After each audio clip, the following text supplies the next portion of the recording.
everyone, welcome to our YouTube feature discussion upload for Sport on the Cobbles, which is about sport on the cobbles. It is, isn't it? Yeah, we were doing this because the Olympics going on at the moment, isn't it? And I'm pretty sure we did this for the Olympics. We did last Olympics. This is like 5 years ago that we recorded this. 2016 would have been, wouldn't it, for Rio? So we decided to celebrate our ignorance and talk about how much we didn't know anything about sports. 5 years on, and I'm still not a sports fan. I still don't know anything about it at all. Oh, and I also said that British football fans, or specifically English ones, had bad reputation abroad, but perhaps things were getting better. Wow, proved me wrong there, didn't they? Well done, everybody. Oh, wow. Oh, dear. Anyway, so yeah, this is a discussion, it's an hour or so, isn't it, of various sporting heroes on Coronation. Well, they're heroes for Weatherfield, also, at least. We like say Johnny Orpington. Johnny Orpington, but we know it's Tommy Orpington. I didn't even realise that Tommy Orpington was in it 5 years ago. He was gambling. Been in it. And we also don't really talk too much about athletics or running, but we know running is also a sport. There has been fun runs. Nick's a runner, isn't he? Yeah. This was definitely the days before James Bailey obviously came onto the show. Yes. So it's ever since the beginning, really, Weatherfield County, or the local football team, because I don't think it was called Weatherfield County at the start, has played an important role. Yes, it was. It is very strange since to David have Barlow to have a football player living on the street, but it really is not at all unprecedented on Coronation Street. No, In fact, not it's at like all. original, Yeah, original canon. Anyway, so this is. I hope you enjoy this, and that's a bit of reminiscing. I don't particularly want to add anything more to the discussion apart from to say, hooray, we've got James Sports now. Teams. Yeah, so enjoy, Football. reminisce, and here's our sports chat. The time has come again for another feature discussion, Gemma. What are we going to talk about this week? What shall we talk about this week? Well, what's the most likely thing that we'll talk about, considering what our personal interests are? Well, Not this. not this. We're going to talk about sport this week, which is... Wait, are you saying that right? Sport. Is it not sport? Well, Sport? we're talking about sport because last week in Manchester they had a special victory parade for Team GB, and all the athletes there, there was like 400 or so, paraded through the streets, and they were showing off for being so athletic. They probably didn't even run out of breath or anything. And 150,000 people went and had a look at them. So that's a kind of link. Having a look at them. Yeah. And Look at all them sporty people. they're so sportive. We're going to talk about Coronation Street sport endeavours, and There's more than you'd think. there are. But fortunately not too much, because if there was, maybe we wouldn't be watching this, because sport is not our forte. Sport's not our thing. I like Sporty Spice, she's my favourite one. Exactly, so you like it more than you like ginger, posh, baby and scary things. Yeah. Gemma, tell me, why don't you like sport? Why don't I like sport? Well, Just to set the scene for our dear listeners. There's no point watching it with you, is there? Oh, don't blame it on me. No, there's not. I'd watch big things, but I don't have. You like the Olympics and things, I don't support any teams apart from Britain or England. No. I watched the final when we won the Rugby World Cup. Would you say you were turned off sport at school? Stop trying to write your story into my story. I was. I was rubbish at everything. And you went to a school in rugby, which means not just any school, a grammar school in rugby. It wasn't rugby school that I went to, that was down the road. We were down the road from the school where the sport of rugby was invented, but it did mean that for 2 terms a year, I had to play rugby. And for me, that meant standing at the corner of the back of the pitch with my hands in my jogging bottom pockets, exactly. Being completely useless. Useless and cold. Making everyone hate you. Until people realised that I could run fast, and then they throw me the ball, so then I had to run for a bit and score tries. And I was quite good for about a year, and then Mark also got quite fast. And then he just kept tackling me. It was very annoying. But that was I'll beat him up for you. That, and what's the other thing that I was good at? Sprinting. Is that a sport? That's the end. Yes, it is. 100 metres. I was good at that. But and I think I annoyed my PE teacher by actually being good at that, because he hated me so much because I was such a useless weakling. The fact that I discovered something that I was not too bad at actually. He didn't like that at all. But it's in your face. It's not turned me into an amazing sporty, sprinty athlete. Well, I'm much sportier than you are. Are you? Well, you know I am. What sporty things do you like? I like running. Yeah. I go running, don't I? I do yoga, but I haven't done it for a while. Sport. What else? You don't do any team sports, do you? No, I don't do team sports because I'm an only child and I didn't have anyone to play with. But I did do judo. Oh yeah. Kickboxing for a little bit, and I want to go climbing, don't I? If I like doing sporty things, outdoor sporty things, don't I? Yeah. I just don't like watching other people doing it. No, we find it incredibly boring. Unless the stakes are high. It's very dull, and I'm sure that a lot of our listeners are into this kind of thing, but we thought we'd let you know before we started, in case it wasn't obvious already. I didn't really watch the Olympics, and I feel guilty. But the Olympics is on when we go on holiday. Yeah. Because that's when we got married. Because that's the only time in our schedules that we can go on holiday because of my deadlines. Yes. And that's my excuse. That's our background of sport, and this might kind of... Well, we like Coronation Street. I like cycling. Maybe, I like cycling. Yes.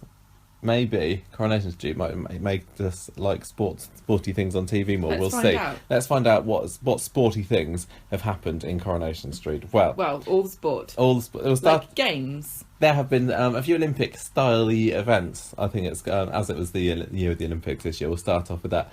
I quite like the idea of having like little inter-pub competitions, which they've done a couple of times in Coronation Street. Once in 1972 and then again in 1984, they had little community Olympics events. It's the kind of thing that, I suppose with all these sports stories, it's kind of, it can only be dragged out for so long. Like, how much screen time can you give having a little sporty Olympic event? Probably not much, but if it's done right, then it might be memorable. So, 1972, Gemma, Annie Walker entered the Rovers into some inter-pub sports Olympic event because she thought it would get press coverage for the Rovers' return. Emily was the captain of it, and her only job there involved getting Stan to the event in time. It was the Rovers versus the Flying Horse. Oh, actually, yeah, it was. Did I not say that? The Rovers versus the Flying Horse. It wasn't Emily Bishop who was in charge. It was Ernie Bishop who was in charge. I thought that was a bit bizarre. Yes. Because sport is, I think, probably not Emily's thing either. Well, certainly wouldn't let women do sport in 1972. Their uteruses might fall out. Problem was, it was Emily's birthday coming up. The whole competition was supposed to be on Emily's birthday, and Ernie had forgotten his wife's birthday for some reason. Why would you let your husband forget your birthday? I don't know. Bring it up at every opportunity. Emily's quite quiet and retiring. She probably wouldn't want to push the matter. She probably didn't want to remind anyone it was her birthday, because that would remind people that her parents had sex originally to give birth to her. Not the Nugents, sorry. Exactly. Anyway, Ina ended up having to remind Ernie about this momentous occasion.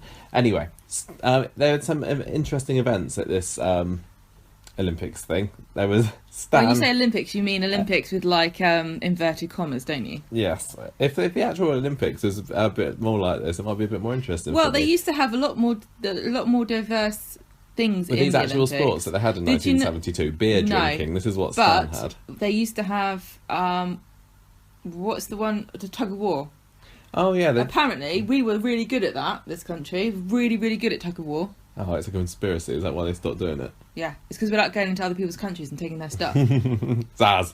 No, give it to me. Colonialism represented through sport. Yeah, exactly. Stan had a beer drinking competition, and his training for that involved not drinking anything other than tomato juice for a fortnight, so that by the time the day came, he would be gagging for a pint, which I think is quite a good idea. However, Ray Langton and Len Fairclough bet against him, and so they ended up trying to sabotage by getting him drunk just before the contest. It gave him alcohol poisoning, but he still won. So he still won. Yeah, quite. That shows you just how much of a drinker Stan was. There was a darts competition which Betty won. Ina won the dominoes competition. And I think that's all I've got. That is the only things the Rovers won, but they won overalls. There can't have been too many events for that one. So that sounds like a jolly fun time they had. What's about 1984, Jam? A grudge match. Well, it was the grudge match between the Rovers 12 and years the Flying later. Horse. Yeah, it takes a while to get these things organised. There's probably lots of corruption about where they were going to hold it and people getting bribed and things. They managed to sort it out. It was organised by Billy Walker, who was raising money for Emily, He was fundraising for something, I don't know, some kind of maybe church / hospital, I expect. Spiders up a tree. Save the spider. Percy volunteered to head the committee, but ended up for Alf got it. Alf got it in the end. Yeah. So there were lots of cool events, like I think this should be in the Olympics: 3-legged race. Yes. 3-legged race at Olympic standard level. My goodness, that would be absolutely incredible. Well, people train for the 3-legged race from a very young age, don't they? Like infant school. Yes, exactly. You're doing that. You're not doing all the other sports. You're not doing high jump when you're 3, are you? You're doing 3-legged race. Now, the thing about 3-legged races, I can imagine it going horribly wrong. Somebody keeps going, somebody else has stopped, and they break their ankle off. Well, that's the kind of entertaining event that I might want to watch. This is why people like watching Formula 1, because they think someone might die. Now imagine that, the high stakes of that, with a 3-legged race. The thing about Formula 1 is it goes on forever and ever and ever, doesn't it? And that's a bit boring. Somebody might have an exciting, explosive crash here, but I'm not going to invest like the next 2 hours of my life into watching it just in case. No, you only 3-legged race. It's like it's over in. Only watch the beginning, because that's when they're most likely to die. Yeah. So the 3-legged race. What kind of Olympic length would you have? Like a marathon? Olympic. I think pretty much race? all of the distance races here were the length of the street. I assume they had to do it over the cobbles, which made things a little bit more difficult. Now, here's an idea. Why not do, like they do in Italy, the stiletto race over the cobbles? Now that would be very risky. There would definitely be some broken ankles. Well, there hasn't been an Olympics Rovers versus the Flying Horse competition since 1984. So in this 22 years, I mean, it's about time, isn't it? You know, Brian and Gail won the 3-legged race, so good on them. There was also an egg and spoon race, another school classic, and this was the picture that I did the colouring in for in Glenda's colouring book the other week. So Bet tried to cheat. She had a bit of chewing. Remind me what that book is. Glenda's the official Coronation Street colouring book, available at all good bookshops and Amazon and stuff. Yes, it is a good one for Christmas. Yeah. Anyway, Bet tried to cheat. She had some chewing gum and she tried to stick her egg on the spoon with the chewing gum, which is quite a good idea. But she was found out, and then she had to use a normal egg and spoon instead, and she came last. Vera was the first one past the post after knocking an egg off the woman in front, but then she was disqualified, sadly. So she means an egg off the spoon, not like she didn't kick an egg out of her womb or anything. Exactly. And Hilda was declared the winner in that. So good old Hilda, well done for that one. Now there was what was this? A welly throwing contest. Holly Willoughby got that wrong today, didn't she? There was a thing on TV today. Is it Holly Willoughby? Is that her name? Holly Willoughby. On This Morning, where they were talking about welly wanging, and she said willy wanking. You're not allowed to say that. But I think it was set up. I think she said it on purpose. No, I think she's silly. Anyway, Betty won the welly throwing Just say contest. welly throwing. But because she said she trained up for throwing people out of the Rovers, which is quite a good tip for building up those arm muscles. Now, overall, the Rovers won because they also beat the Flying Horse at tug of war. It'd be a bit depressing for Coronation Street to have a little Olympics-themed storyline and then not win at the end. That'd be really sad, wouldn't it? Yeah, but they can say, like you said at the end of a children's TV programme, we're all winners because we all were good competitors, and being a good loser is just as good as being a good winner. They should have some kind of disaster occur during an Olympic-themed event, would be shouldn't hilarious. They? Yeah, like... They got 4 years to plan it. Yeah, like a plane crashes them down the middle of it, or I don't think they would ever do that, and I wonder whether they don't do Olympic stuff anymore because everyone is terrified of terrorism. Just in case, yeah.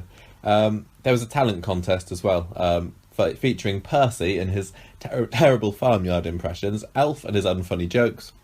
Vera and Ivy did a musical double act dressed as tramps, and Curly played the guitar. And I'm kind of guessing, I don't know, whether that Kevin Kennedy was doing that proper guitar playing, because he's a bit of a musical bod, isn't he? But anyway, I don't know who won that. I couldn't find out who won that one. Maybe I didn't look hard enough. Now, although that was the last Olympics-themed event that they did on Coronation Street, the Commonwealth Games were celebrated in 2002 because that was when they were held in Manchester. It was the 17th Commonwealth Games, the UK's biggest ever multi-sport event, even eclipsing the 1948 Olympics. So it was at the time, of course, the 2012 Olympics has beaten it somewhat now. But yeah, at the time, it was a pretty big deal. So it was very right and proper that Coronation Street recognised this event. And then never do anything again for Olympics or Commonwealth Games. Yes, exactly. Well, the Coronation Street link into this story was that Norris decided that he wanted to be a volunteer at the games, and he had that lovely purple shell suit thing that they had to wear. He kind of wanted to be on TV. I wanted to be a volunteer for the Olympics, but I couldn't. Why? Because I can't take 2 weeks off work. Oh, yeah. It was more than 2 weeks anyway, because you had to train and stuff. Norris wanted to be on TV. He wanted to or meet a famous athlete or something, but in the end he ended up stamping tickets at the gates. But he was still bigging himself up, saying about what an important job he was doing. Now, luckily for Norris, one of the gold medal bearers fell ill, and Norris leapt in at the chance to present a medal, and he even got on TV. Sad thing is, nobody was watching. Nobody cared because there was a really good darts match going on in the Rovers. So nobody was watching the TV. They even had the TV in the Rovers on at the time, and poor old Norris, his face was blazoned across the whole world to see, but they weren't looking. And also, Emily was supposed to be taping it, but they ran out of tape in the VHS. It's probably on YouTube. Yeah, this is 2002, Gemma. Come on. What do you mean? There's loads of stuff on YouTube that happened before YouTube was invented. Oh, I thought you meant that they could have just watched it then. No, was YouTube around then? I don't know when YouTube dumb. came. Anyway, the only person in the whole of the street to see it was Nick Tilsley, who congratulated Norris before leaving for Canada. And then he coming back as Ben with Price. a different brain, so he probably doesn't even remember. Exactly. Right, so football's like the sport of the country, the sport isn't it? of England. The sport of the country. This is what we all like, and if you don't like football, there's something a bit weird about you. No one knows what to talk to you about. Yeah, this is the Especially problem if that you're I a man. have if ever I'm hanging out with other men. Before they really understand Before they understand who what you are. kind of person I'm like. So who do you support then? Yeah. You're supposed to say, did you see that ridiculous display last night? Yeah. He was walking it in. The closest we ever get to football is when we're trying to go to town and the stadium is annoying. kicking in or kicking out. And one time we actually, when we were going to the cinema, we got caught in it and we missed our film and we paid for it and everything. Very annoying. We were really annoyed. I don't remember that, but I imagine it was very annoying. It was when we were going to see Inglourious Bastards, I think. Don't say that Ofcom will be after you. Inglourious Beatards. Yes. Now, there is a local football team in Weatherfield called Weatherfield County, and they've got a nice... It's not real. I've looked it up. It's got they have a green top, and they're sponsored currently by the Weatherfield Gazette. And they've been kind of very long running through the whole history of the show, and there have even been a number of characters that have been football players, such as Gemma, David Barlow. Wow. Now, David Barlow was signed for County in 1961, and he scored his first match, the only goal. Pretty good. And then a second division London team offered him £1,000 to sign up, and so he went. Because I would. He didn't come back. £1,000 back in 1961. You could buy a house. Buy an house. You could. could. You could. Well, that Stan and Hilda's house, that clip we played last week, it was £600 for number 13 back then. Rachel's nan and granddad, their house they bought was £600. Blimey, those were the days. We weren't could they? afford one of those. He came back in 1963 and he was pretty loaded and he didn't fit in very well because they say they're the salt of the earth and everything, but I think they're a bit snobby, reverse snobbery down in Coronation Street. They don't really like people that think they're posh. Oh, that's why Yasmin doesn't fit in so well. Yeah, and that's why no one likes Sally either.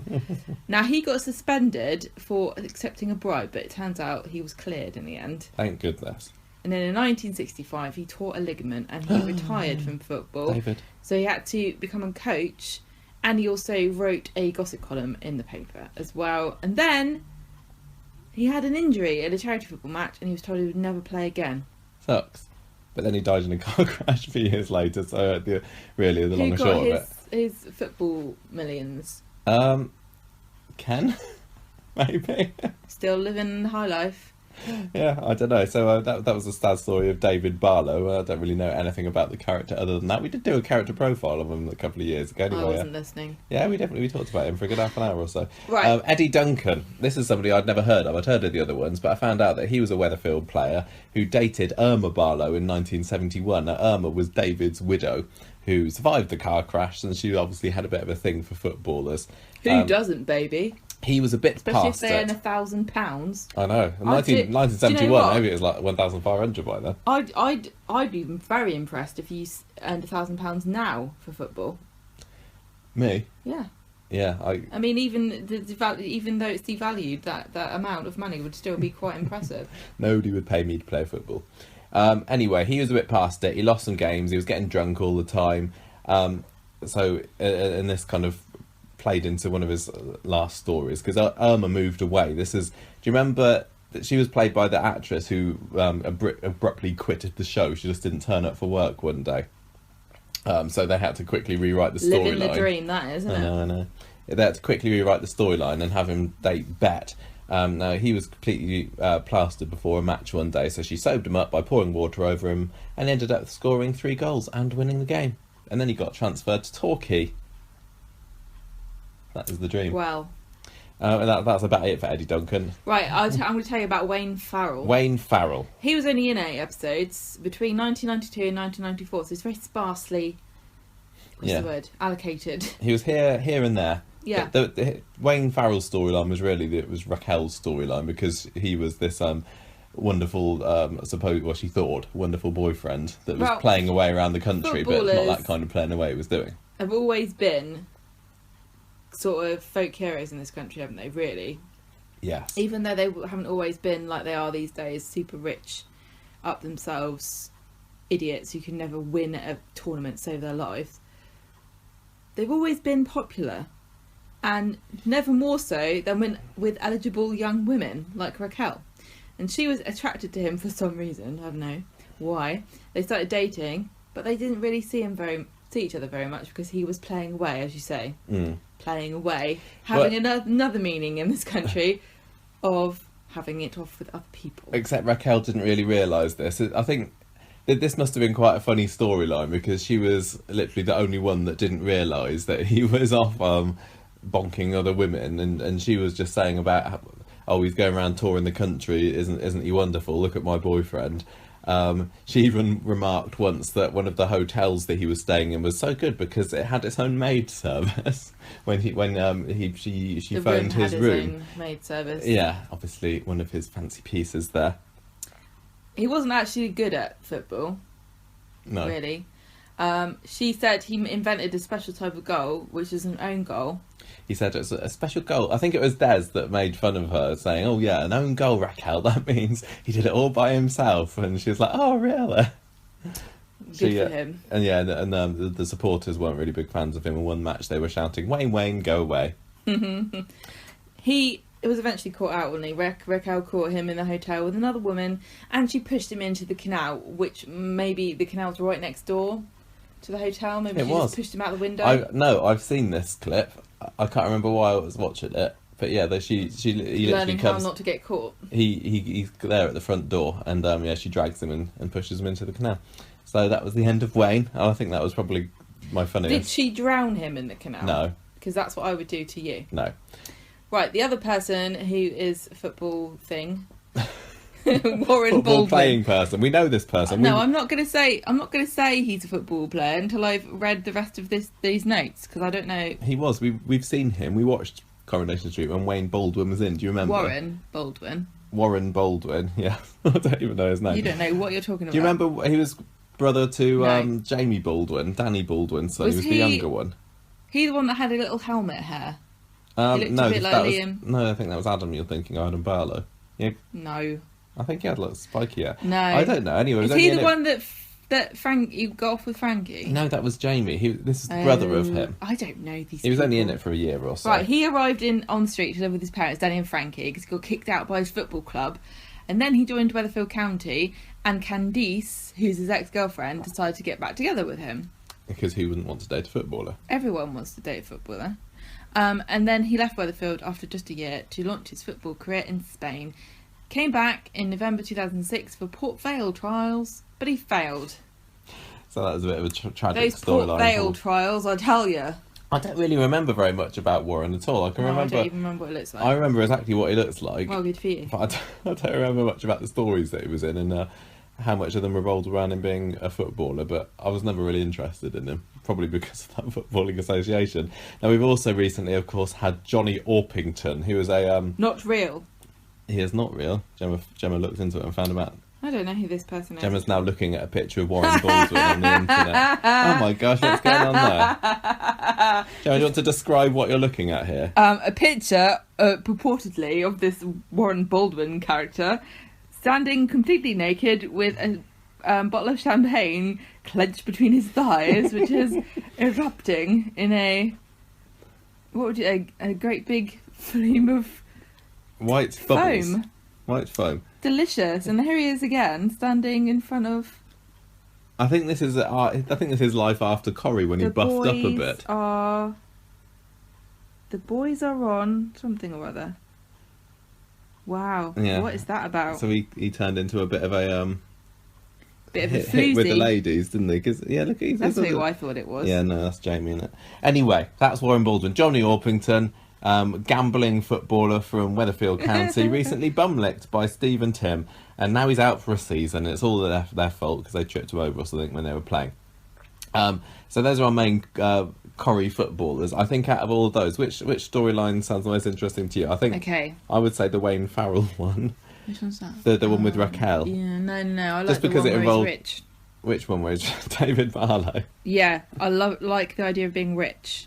I like the idea of Wayne Farrell because it was obviously a Raquel storyline, and the fact that there was not very much football in it by the sounds of it maybe sounds good, but just all the comedy misunderstandings I think was probably quite funny to watch. Now there have been other little football bits on Coronation Street over the past. I made a little list of some of them. So we had 1967, Annie Walker was unhappy to hear that Lucille, who she was the girl that she was looking after at the time, had been to a football match, and Jerry Booth convinced her to go to one to prove that not all supporters are stereotypical yobs. And Annie, believe it or not, ended up loving the match. And then she herself turned into a yob because she got into an argument with some rival supporters or supporters of the team, pinched their little, football rattle things, throws them away, smashing a shoe shop window, and then she ends up getting arrested. See, that's the difference between you and me, is that thought? If somebody asked me to come to a football match with them, I would enjoy it and have a good time. I wouldn't. You would literally rather be anywhere else, wouldn't you? You would hate it. I have been to at least 2 football matches in my life at Coventry City. Mm-hmm. Maybe 3. I don't remember. I think my dad took me to one once when it was Coventry versus Swindon, which is where he was from. And he was just desperate to try and make me like football or something, but it didn't work. And You're horrible, aren't you? Another football match I went to was at school. Then we had a trip that was on a Saturday or something that you could sign up to go for. And the reason that I decided to go with my classmates, this is when I was in year 6 or so, or year 5, was because after the football match, we go back to school and there was Pizza Hut there. So I think I went through a whole rigmarole of sitting through a Coventry City match. So I could have Pizza Hut afterwards. Was it worth it? Probably not. You're so funny. I just kind of sat there and looking at my watch. So why can't you get into the spirit of it? Because even when we watch something, I wouldn't bother trying to get you to watch anything. Because you just wouldn't get it. You wouldn't be interested. It's the principle of the thing. I don't want to be seen to be enjoying something that I have not liked all my life. That's why you won't ever try alcohol, isn't it? That's why I don't like new things. How do you ever find anything new to do? I don't really do. No. Gemma desperately tries to make me watch new television programmes, and yeah, lightning doesn't strike very often on that, does it? You don't like it at all. Anyway. One thing though, once you get into something, you will never, ever, ever, ever, ever give it up. Exactly. That's why you still listen to the Spice Girls. We still watch Coronation Street. We watch American Horror Story. If there's a new Saw film, that's it. There's a new Ring film coming out. We have to watch it because we saw one of the other ones. And my Nintendo things, of course. Nintendo your loves forever, and that's why I know you'll never divorce me. It's quite good for you that I don't like football, because if I did, I'd be completely obsessed by it. That's true. 1969. There was a special Coronation Street episode that involved the Rovers having their own football team. And on the football team, there were the Turpins, the Ogdens, the Flemings, there was Len Fairclough, Betty was the captain of How this football progressive. team. I know, it's so progressive. They're playing against the Flying Horse again. They're rivals, obviously. I don't know when the Weatherfield Arms started coming into this, but it was obviously all about the Flying Horse back in the 60s and 70s. Anyway, at half-time, the score is 3-2 to the Flying Horse, but in the second half, Hilda scored an equaliser, and the Rovers won on a coin toss. Sport. So exciting. Yeah. 1970, a bus full of football hooligans descended on the street and they did terrible things. They graffitied the walls and they insulted Annie Walker. But Annie Walker was one of them. Didn't they realise this? Didn't they know? 1974. Oh, go on. Why doing this? There were more football hooligans More in football 1974 and they descended on the community centre. They terrorised Albert Tatlock, smashed up a car, smashed up some street windows and smashed up the Rovers, and they were very naughty. Yes, the Select in the Rovers. They What's the smashed it. Select mean? That's the little side room. The Select? I think so. Is it? Why is it called that? Old. I don't know. See, we don't know about pubs either. I don't know anything about pubs. I think it was the little function room, the Select, because I know what the Snug was. That was that little bit where the fruit machine is now, isn't it? Well, we're just sounding more and more stupid the more But we talk about this. they used to have a huge, massive function room inside the Rovers, which obviously didn't fit in there at all. And I thought that was the Select. I don't know. Anyway, they smashed it up because they're very naughty. They're obviously going. Whoever was the producer of the of Coronation Street in the late 60s, early 70s, they're obviously really into their football. All these things going on, although they didn't actually like football supporters because they made them out to be a bunch of hooligans. Nobody likes football supporters in this country, apart from football supporters. Unless you are one. They can give us a bad name sometimes, can't they? Not everybody like this, because I know we have got some English football supporting listeners. Yeah. But everyone knows that in this country we've got a reputation. Well, not so much these days. Not as bad as it used to be, but no, when we go certainly, abroad. Yes, not great fun to be around. No. Now, I couldn't find anything, although I didn't particularly look very hard, to be honest, about football in the 80s and 90s in Coronation Street. I kind of ended up just skipping ahead to 2012 when we had this is the Weatherfield Arms. They had a football match, the Rovers against the Weatherfield Arms. Do you remember this? I think this was like Stella Price was in charge of the team or something like this, and if it didn't win the Coronation Street Stupidest Storyline of the Year, Conversation Street Stupidest Storyline of the Year, it was at least nominated for it because it was a bit rubbish. Stella in it. Yeah, and Rob blamed Steve for being unfit, and that's why they lost apparently. Steve's got a disease. I know. It was still there, maybe lurking. Maybe or not. Maybe or not, who knows. In 2012. And we've had some other Coronation Street little boys getting into the game as well. David was apparently quite good at football in his younger days, and then Max and Simon have all shown promise as young footballers too, but never really turned into anything. So that's about it for football. But Coronation Street has also been quite big on the old racing as well. It's been helped that there have been a bookies in Rosamond Street since 1994. But Coronation Street's history with racing went back before then as well. Skinner's Bookies, though, this was in the Rosamond Street site between 1994 and 1997, run by Sean Skinner, who is not a character that many people remember. I barely remember him, but he was there till 97. And then I think on Corrie I got this from. It said that Skinner's Bookies was there until 1997, but I'm sure it wasn't. I'm sure it was Skinner's Bookies until Barlow's took over in 2001. It was just unused in that time, which was quite funny, really, because the Coronation Street nowadays is very much the Coronation Street bit of it isn't even like, you wouldn't say it was the main bit of it, would you? They use the Rosamond Street and the Victoria Street almost as much as Coronation Street itself, but back in those days they didn't really venture around that side of, the roads very often, so they could get away with having a business that was unused there, right in the slap bang centre of it, from 97 to 2001. It's quite weird how many bookies and things are just on high streets and in places in general, because we've got one up the road. Yeah, they put them everywhere to tempt you in. Betting shop, takeaway, post office, pub. Yeah, that's all you need. Laundrette, charity shop. Yeah, exactly. They haven't got a laundrette in Coronation Street, have they? Although they'd probably be accused of copying EastEnders. You're copying EastEnders! Barlow's Bookies then. So Peter opened that in 2001. Between 2007 and 2008. It was run for a bit by Dan and Harry Mason, which are Who were they? Exactly, two other characters that have been lost to the mists of time. There was a fire there in 2010. Brilliant, love Peter it. fell asleep drunk with a cigarette in his Love hand. fires. Lewis Archer, he worked there for a little bit as well, didn't he? He was a We con liked artist. a bit of Remember Lewis him? Archer. Remember Yes, I do. him? Of course, I remember Lewis Archer. He was amazing. Lewis Archer. He was conning Peter with false betting slips, and he was. Remember when he snogged Deirdre there, and then the video played in the Platts front lounge or something. Yeah. Anyway, the bookies sadly closed in 2013 because Peter was unable to pay £35,000 to Rob Donovan after he had a lucky win on the horses.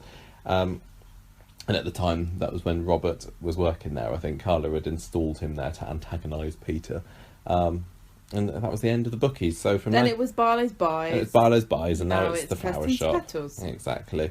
So there have been also greyhounds as characters on the street. Well, characters have owned greyhounds on the street, such as Gemma. Lucky Lolita. Yes. Harry Hewitt's dog.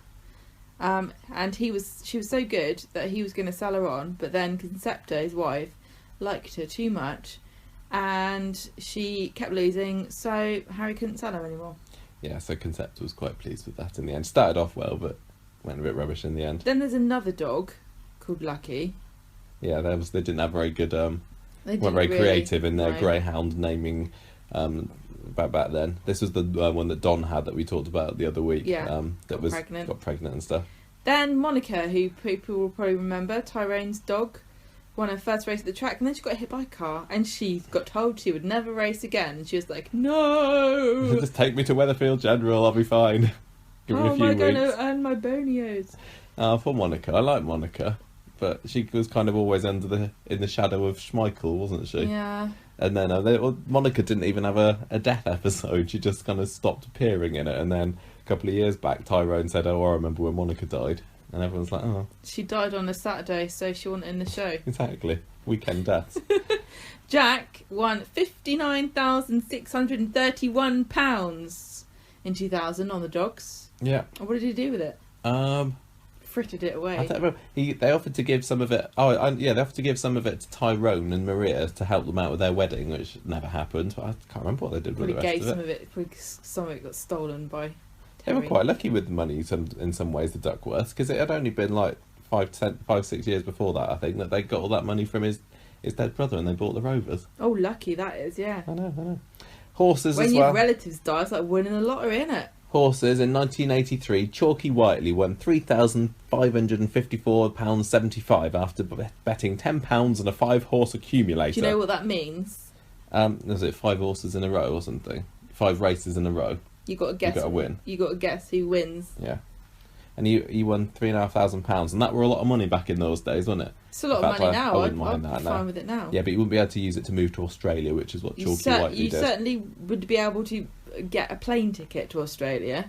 Yeah, you just wouldn't be able to do much. And then you get there and you'd say, "Do you need my special skills of nothing in particular?" Being lucky at betting.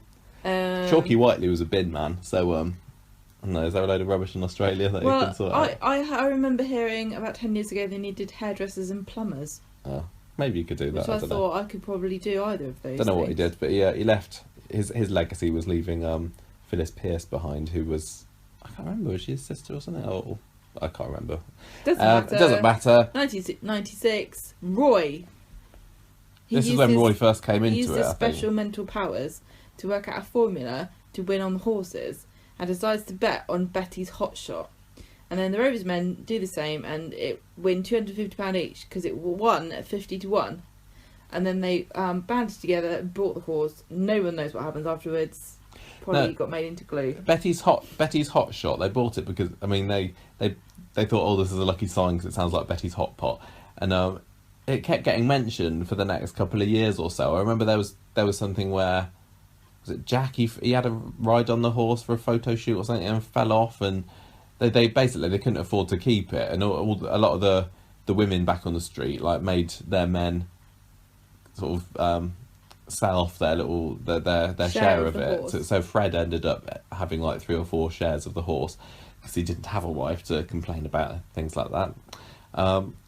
I think it kind of fizzled out to nothing in the end, but I remember thinking it was quite funny that they had a horse, and it was like a thing that, like the Olives now, that they could bring up as a reference every now and then, like, oh, how's Betty's hot shot doing? Yeah. Probably dead now. Probably.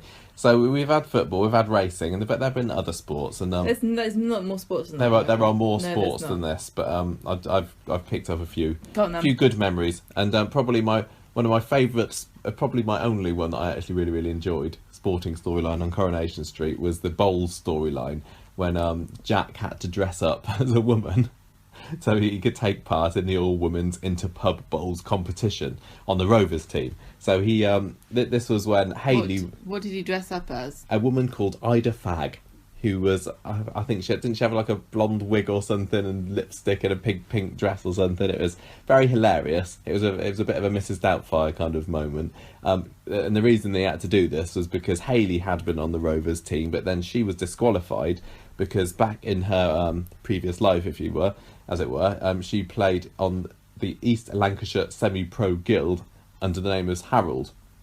Why was she disqualified? Because she played as a man, or because she was semi-pro? I think it was because she played as Harold, and she was registered in the bowling league people under the name of Harold, and then she couldn't re-register under a different name or something. They would never be allowed to do that now. Can you imagine? Well, this is the late 90s. How things have changed. Yeah. So anyway, Jack had to bravely step into the breach and put on a wig. So they disqualified a woman from playing, but a man dressed as a woman was... They couldn't tell. They did such a good job. It was more acceptable than a transsexual. Yeah. How to walk like a woman, how to talk like a woman. Exactly. It's very easy. Search pictures if you haven't seen Jack dressed as a woman. I think you can do like a weekend course, can't you? Yes, women's studies, crash course. Yeah. So anyway, the final match in the bowling tournament came down to a bowl-off between Jack, as Ida, and Edie Bagshaw, who played for the Slaughterman's Arms. Excellent. Now, if that doesn't sound like an evil rival team, I don't know what else does. Anyway, Edie was very suspicious of Jack's disguise, but Jack recognised her as Eddie Bagshaw, who was a guy that he'd once done his national service with. Anyway, they both decided to keep quiet about this, and Ida won the match. So, hooray. How silly. It was funny. Golf. Some kind of weird statement there about how women aren't actually good at bowling. Maybe. I don't know. Tell me about golf, Gemma, and Coronation Street. Right, in 1989, Mike and Alma got together because they played golf and she beat him. Yeah. So he obviously Mike doesn't hold a grudge there. In the late 90s, we saw Frike and Mike, Fred and Mike. You've written doing golf. Doing golf. They had a big golf doing session. And then they had... Do you play golf? Yes, I suppose you do. You do, darling. You hit the golf ball with a stick. Yeah, a round of golf. So Fred had an accident at the golf course in one episode and is left stranded there overnight, which I presume is why you will never play golf. Yeah, it's put me off. You don't want to be left outside overnight. No. Like a cat. In 2008, Dev joined the local golf club and got into a friendly rivalry with Steve, and then the two of them ended up having private sessions with the same instructor to try to beat each other. Yeah, Dev got quite into golf around that time, didn't he? The late 2000s. It's very much a status symbol to be into golf. Yeah, well, this is why it was like Mike Baldwin that was doing it, because he was like the rich one. And Alma too. I don't remember if this is based on anything at all, but I have this very strong image of Alma wearing a visor and a pair of gloves and, the little special golfing outfit. Probably only once she was married to Mike. Cause you have to wear special outfits. I don't think her roots were quite so high and mighty as I can't play golf. No, I'm not very good at either. You can't stand mini golf either, can you? I bloody hate mini golf. I hate it so much.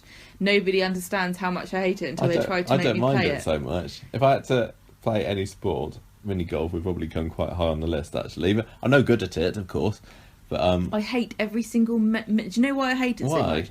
Because everybody watches you doing it. That's why. Everyone watches you do other sports. No. It's just because it's difficult, and then everyone else stops to watch you just getting it completely wrong, scraping around, trying to get it. I think it's also because of my shoulder. I've got shoulder impingement syndrome, and my shoulder excuses doesn't move in a certain area. Like, what would you call it? At a certain angle. Yeah. There's an angle I can't move my arm in.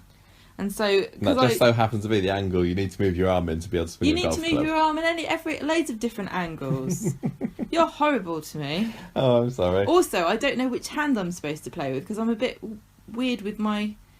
I get this, everyone. Archery. Gemma is right-handed, but she holds her knife and fork in the left-handed way. No, that's how weird is that? Wrong. Everyone else is wrong because the fork is the main bit you put in your mouth. So why would you hold it in your left hand? Because that's how you do it. If you ate a piece of cake, which hand would you hold your fork in? No, don't get into this debate, Gemma. Exactly. I'm sorry, but right. And the other thing is, when I do archery, I do it left-handed as well, and how I often kick. Do you do archery? Every now and then. And when I play football, I kick with my left foot. So when it comes to golf, I don't know which arm I'm supposed to be using, but either way, it's no good. Okay. And then in 2011, 2012, back to Coronation Street, Ardy became a bit of a golfing prodigy.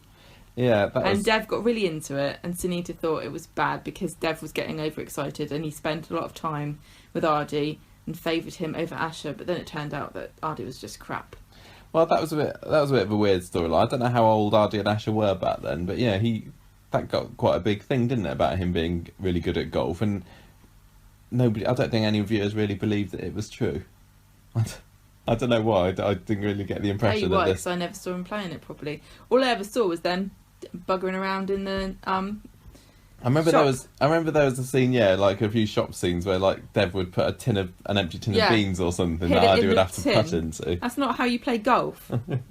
But yeah, even now that's probably the biggest thing that Ardy has ever actually done. Can I suggest? If you're doing a character profile on Ardy, that would be the highlight. He was once quite good at golf. Yeah. Can I suggest a sport for Coronation Street to get into? Go for it. Drone racing.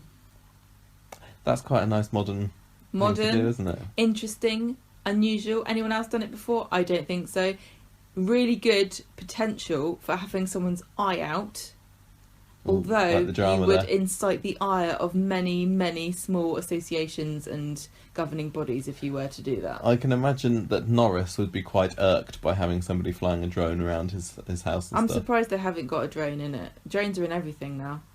The problem is you can't really fly very high on the Coronation Street set because you'd end up discovering actually the rest of Weatherfield isn't there. That's actually true, yeah. They could go down to Old Heaton Park and fly it on the Red Wreck, couldn't they? And they sound bloody annoying as well, that's the other thing. Right, let's carry on. That would be an absolute disaster. Why? If they had a drone accident on Coronation Street, that would be a disaster. Why?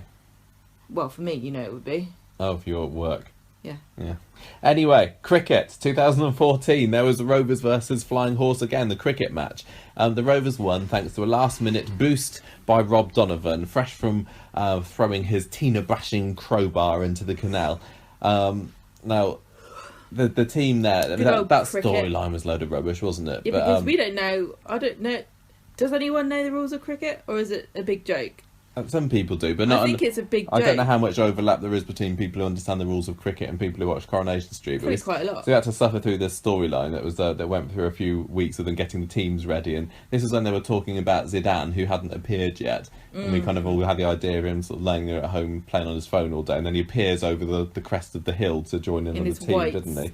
Yeah, no, because this was a big storyline big-ish storyline for Sharif as well, because he and Dev had both been battling over who was going to be the captain of the team, and Dev was saying about how brilliant the cricket team was, and Sharif was standing up for Pakistan, which we won't say. When you say, you're talking about Dev bigging up the Indian cricket team, because you didn't say Indian, you just said the cricket team. Indian cricket team. Sharif was saying, no, I should be the cricket team captain, because Pakistan are the best cricketers, and I think we won't say anything more about Sharif's love of affiliation for Pakistan, anti-Indian sentiments for the moment, shall we? No. So anyway, also that year we had a little cricket send-off to the year, because this was when Roy beat up Gary with a cricket bat over Christmas after he catches him nicking some money from the Cafe Till. They obviously had a spare cricket bat lying around from those earlier scenes and thought, how can we reuse this? That's the trouble about this country, is you can't just have a cricket bat and hit someone with it, you have to explain why you had a cricket bat. You're not allowed to like keep. You couldn't have a cricket bat next to your bed to hit someone with, because they'd be asking you, why do you have a cricket bat? I can't remember why Roy had a cricket bat, because he wasn't on the cricket team. Who knows? Maybe it was one of the weird things he's got like put up on the cafe wall, like his little trains maybe and stuff. Maybe it's signed by someone. Maybe. Fighting, Gemma. What fighting sports have there been in Coronation Street? There's a sort of thing called a wrestling, where you wrestle with other people. So you have two people, and they kind of like grab each other, I think, and sort of maybe around the leg or maybe around the head, and then they try to throw each other on the floor. Wrestling is fake, though, isn't it? Wrestling's the fake one, and boxing's the real one. Wrestling's real. But I don't know whether this is real wrestling. This was real wrestling on Coronation Street back in 1964, black and white wrestling. It's all very manly because you wear little pants and touch each other. Yeah, and leotards. In 1964, they had such a thing, a wrestling night, one might say, at the Viaduct Sporting Club. And there was a man whose name was Ogden the Terrible, which that is a weird middle name. It was Some Stan. people don't have any middle names at all. So that's nice. What are you talking about? I'm just adding a little bit of colour to this because we don't know much about sports. I'm just trying to sound more intelligent. So he was really called Stan, but his name was Ogden the Terrible. Yes. And he went up against Ian Campbell, who didn't have a pseudonym. You don't need one. Ian Campbell, that strikes fear into the heart of any man. Right, so in the first Ian round... Campbell I read, actually, this is quite interesting. He was actually a real proper pro wrestler. And he was a real big guy. And he did like, he filmed like wrestling scenes for other TV shows back then. Boxing, don't you? He was a real proper wrestler guy. I would like to see you tell Ian... He was like the guy who played the Mountain in nice. Game of Thrones. I would like you to tell Ian Campbell to his face that wrestling is not real, but it's probably not in any fit state to... Actually, I could probably have him now, Ian Campbell. He'd probably still kick your bum. Right, so Ogden the Terrible submitted in the first round and was counted out after being thrown into the audience. Yeah.